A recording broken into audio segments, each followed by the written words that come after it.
Welcome to the Teacher's Lounge. Today we have Miss Angel, and we are going to be talking about how, as a Type B personality, you can be successful in a very Type A driven teacher world. So thank you for being on. Absolutely. I'm glad to be here. So is it safe to say you're a Type B personality? I definitely think so. Okay. I'd like to think so. Type B people is something I kind of learned in college. I didn't know that was a thing, but once I did, it just blew my mind. It's just very go with the flow. Doesn't have to have a very rigid plan. Everything doesn't have to be just so. But as I've become more of a teacher, I've kind of developed those Type A tendencies. So I call myself a Type B with Type A tendencies. So everything, I have some things that I like to have in order, and other things it can kind of, we can do a little bit of improv. So I think for Type B, your normal personality traits are what? Sleep in late. Yes. Not super organized. No. Maybe organized chaos would be a better. I think that's what it is. Like, it might be a hot mess express, but like that giant pile of stuff, I know what's in that pile. Yeah. And what's funny is I don't normally think people associate that with being a teacher. Like, I assume everybody, especially when I was younger, I assumed every teacher was Type A. Everything was perfectly organized, perfectly, everything had its place. And it's nice to see that. Those closet Type B, It's nice to see that as a teacher, you can be a Type B. That's okay. There's no shame in that. It doesn't have to be a fake it till you make it. Exactly. You just kind of make it work for you. Exactly. Every teacher has their own voice. You just have to find yours if you are a Type B. There you go. It's all about finding those strategies. Exactly. As a Type B, like yourself, what have you found works for you in the classroom? Whether that be from a planning standpoint, from making sure the classroom is still structured, because you teach middle school science. That is an age that needs structure. Oh, yes. That is, middle school boys are a creature on their own. Yep. So as a Type B, how do you plan, for example? So one thing I always made sure to focus on, just in general, is front loading. So making sure my kids know exactly what's going to happen. They know the plan. They have an agenda.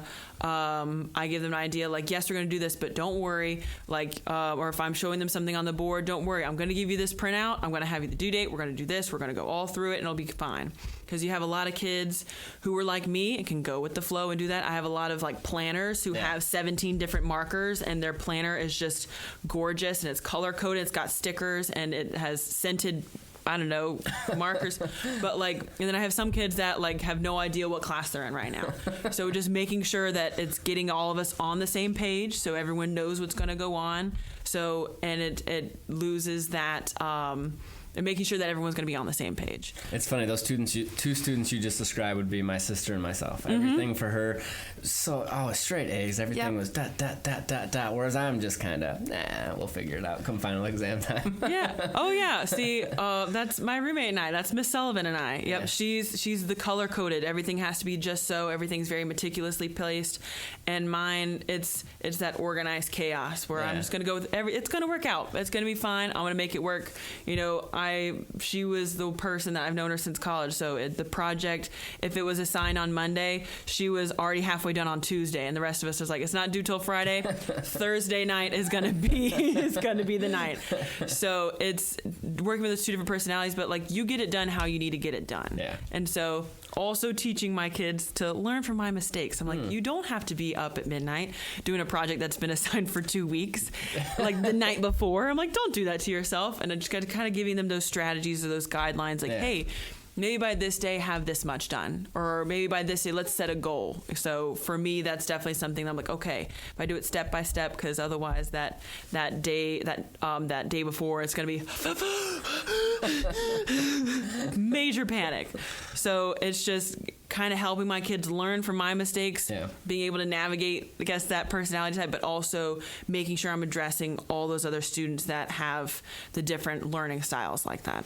Is that something you had to learn when you started teaching? Oh, yes. I imagine being Type B, because again, I'm Type B as well. Final exam week for me was, let's see what kind of miracles I can pull off by studying till 4 a.m. Oh, yes. And again, teaching world, you can't really do that. So is that something you had to learn once you started teaching? I think so. Also, just being time management person in general, and knowing when I when and where I can get my stuff done. So all throughout college, like I played collegiate D1 volleyball, and because I had that schedule, we had study hall time, we had lift for this many hours, we had practice this many hours, I had class, and so I had to get stuff done in those compartmentalized times. Yeah.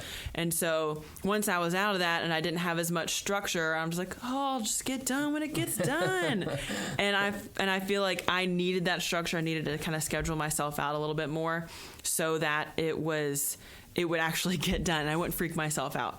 And so bringing that into the classroom, I had to realize that if I I'll just bring these papers home, I'll just grade them at home. And I just put them in my bag, and they just went on a little field trip to my house and came right back, and they did not even see the inside of my house because they were just stayed inside my bag. And it was just like that mentality of like, oh yeah, I'll get it done later. And it's one of those things that I've found out that me as a person, if I don't get it done at school, it's probably not going to get done, because I'm like, if I'm at home, I'm sitting in front of my TV. Oh, I can watch The Office and grade papers.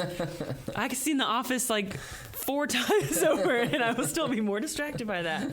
So it's one of those things that I have to commit to myself that, okay, I'm going to stay here once I get all this stuff done, and then I leave. And once I'm home, I'm home. So that way it gives me a little bit of peace of mind. So I'm not always, because if you don't do it, then it's going to be in the back of your mind. How long do you think it took you to get to that point where you knew yourself well enough that you had to do stuff at the school and you couldn't take it home? Oh, I think it was probably not until either end of last year, maybe this year. So I've been teaching for like 3.5 years. Okay. So yeah, probably. That's probably quite a struggle. Fairly recently, yeah. I think it was just me being in denial, honestly, about like, oh yeah, I could totally get it done at home and all this kind of stuff. And I just felt like having to bring that into my little like dojo of peace into my home, and just having to carry that with me, because teaching already is one of those jobs that you're going to think about it 24/7. You wake up thinking about your kids. You go to sleep thinking about your kids. You're like, Jimmy left his jacket. Susie needs to redo her desk, and and like it's not something that it's not like a 9 to 5 where you can just like leave work at work. Yeah. So doing that little bit kind of helps me leave it at school, so that way I can actually like be a person outside of school. No, that makes sense, because obviously work-life balance is something that a lot of teachers struggle with. So before you kind of figured out this truth about yourself that you had to do things here, were you grading papers at 3-4 in the morning? And getting things ready for the next day? Up late, like Sunday night the week before, like, ooh, make sure my lesson plans are done. Really hoping my dean doesn't look at the timestamp when I did these. Because it's like, I would know what I have to do the week ahead, but just going and sitting down and actually organizing and everything. But making sure I had that plan was always a good backup. Because I like to be like, oh yeah, I got this. I know exactly what I'm doing. I'm like, ooh, wait, where was that video? Wait, what was it? What are we doing today? So I think being in this type of world has helped me be more organized, but also I've been able to strategize or cope of how my personality can work into this profession. Because also, I'm not one of those people who could just sit and just like work, because I have about the same attention span as my students, which is none. So me having a job where I can get up, I can move around, if I can sense whenever my kids are just so I feel that, and I think that gives me an advantage, because I'm like, you know what, guys, like, let's stand up, like, let's do a lap around the room, let's do some jazzercising, like, let's do something, because I'm boring myself.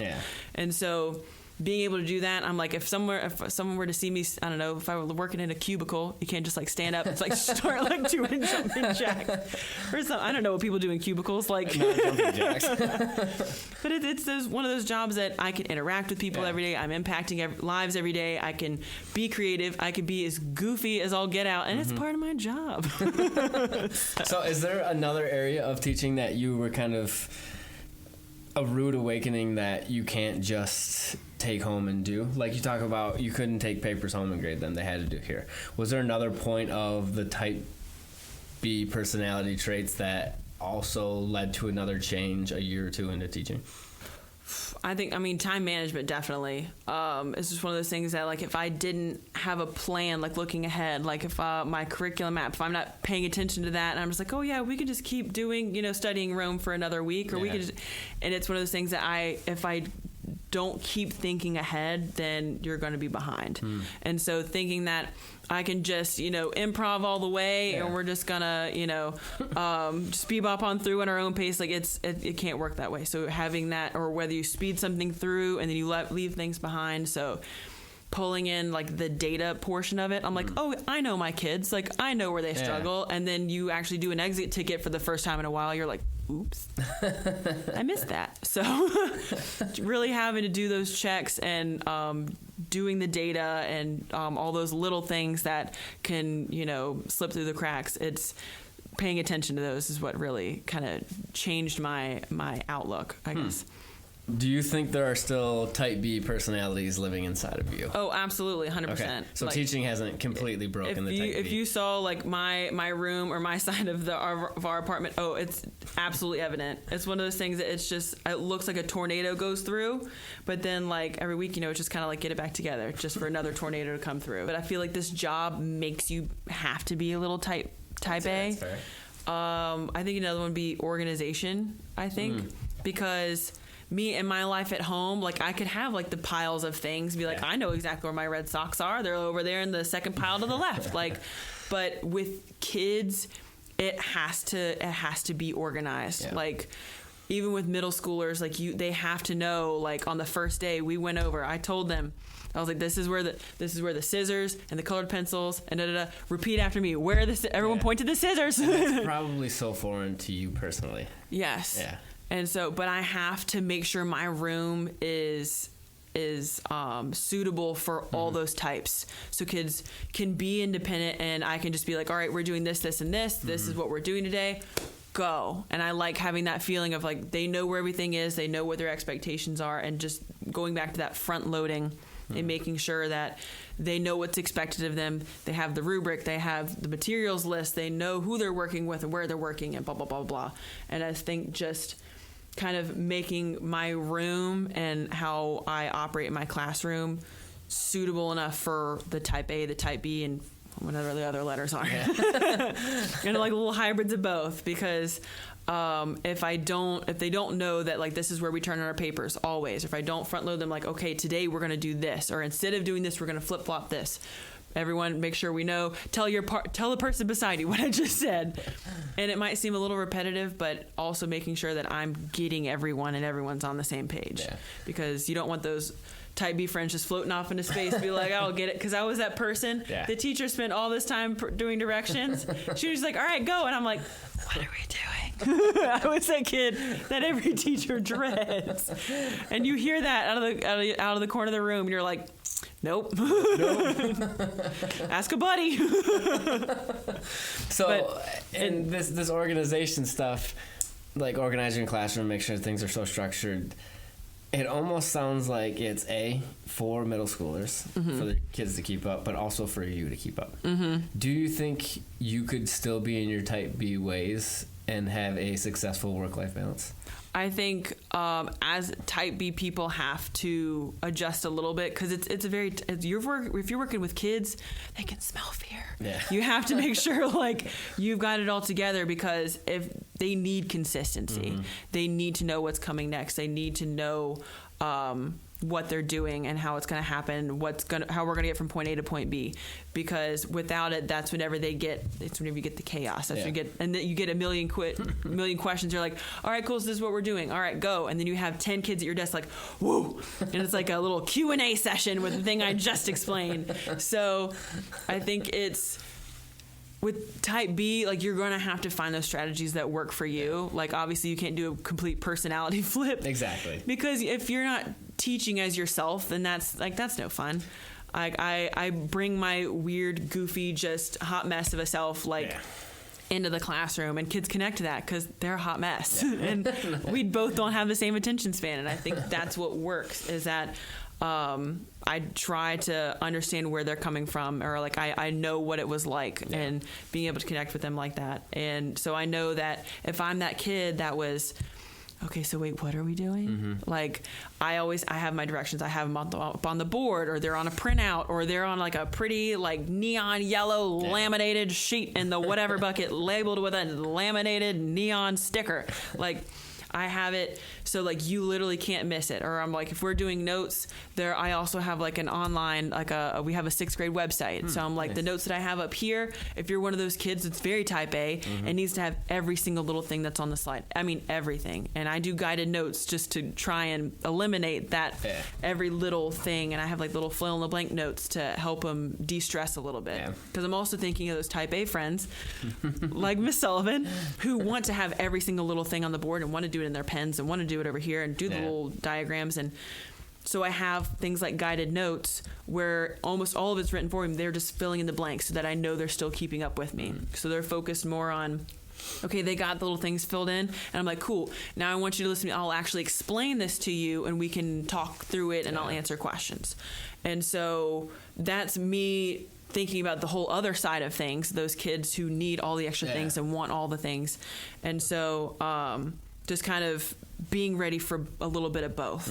And also I'm covering my bases so that I have, if parents want help at home, if they know how their kids are, they barely took their notes. They don't even know what's going on.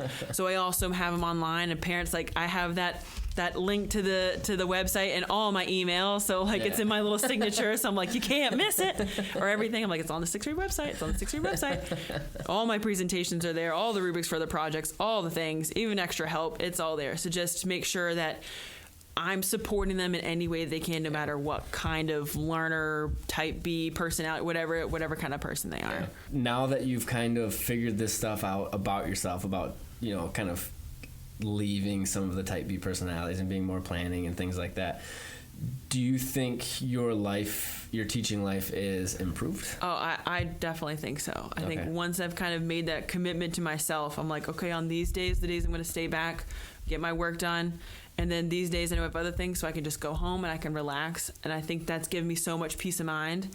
Other times I was going home and all I was thinking about all the papers I have to grade, and you just sit there in your room. You probably never felt like you were done. No, and it, like, even over the summer, like I could be planning, I could be doing this, I should be doing this, and it's just created more and more stress, more than it would have been if I would have just done it. Is the only way to learn that is just day one on teaching? You just got to figure it out? I think it's got to be trial and error, honestly. Like, I thought that maybe I could take some stuff home and it'd be more relaxing environment. I could still be home and work. And that works for some people. Some people are like, nope, I need to leave the building and I'll have my tea at home, my slippers and my hair and my curlers, and I don't know who wears curlers anymore. I don't know what people do at home. And I'll have on, maybe they can handle watching The Office while they grade papers, and they just sit there and that's just what they do. Maybe that's how they spend their Sunday. Yeah. And that works for some people. Yeah. Cool. I know, like, that's how my roommate Erin, that's how Miss Sullivan is.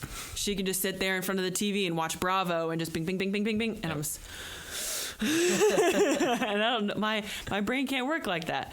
But it's just kind of depending. It's that trial and error, seeing kind of what fits for you and what's going to work. And the same thing goes for your kids. So different strategies are going to work for different kids. Do you think you're still learning and evolving as a teacher? Every day. Every single day. It's funny you say that, because different teachers I've talked to have said, teachers that have been teaching for 20 years say they still don't have 100% grasp on it, that you're always still learning. No, and I think, that's a double-edged sword of the job. I mean, like, you're always learning. You can always change things. You always do something new. But also, sometimes you do feel like you're on a treadmill that's like a little bit too fast. Yeah. So it's you learn more about yourself, I guess, when you do work like this. But also, I'm surrounded by so many people that have been doing this for a really long time, or even people who haven't been doing it as long as me, that I still learn new things from. And I feel like teachers as a community usually are very helpful, and they want to be there for each other, and they want to spin off each other, like, ooh, I saw you did this really cool activity, can I use that? And I'll spin it and do it over here. Popping into each other's rooms, like, ooh, what did you do this? Can I watch you do this lesson? And I feel like in a lot of other types of careers, it's not that much of like a team aspect, because like we don't have to compete with each other here. It's like it's for the common good. So if there's something I can help you with, that's how teams work. If you were to go back and tell yourself 3 years ago, what would you tell yourself on day one of teaching? Oof. In terms of this planning, staying organized, and setting things up specifically for students? Just sitting down and thinking about all the little things. How are kids going to sharpen their pencils? Where are they going to turn their papers in? And how is this all going to work? Are we doing Friday folders? What is it? And just working on those little things, because you need to be ready for all the different types of kids that are going to Which is funny, because none of the things you just described are type B at all. Like, if I was a teacher and I was like, what do you mean your pencil's not sharpened? Why do I have to provide that for you? Everybody, I'll figure it out. And then you realize how annoying it is to hear a pencil sharpening when you're trying to explain things. And you're like, oh, wait, I hate this. So, and honestly, I think the biggest help to me was being around teachers who were super type A. So, because they thought of a lot of things that I didn't think about. Yeah. Collaborating with other teachers is probably the best way I can think of being a great teacher yourself.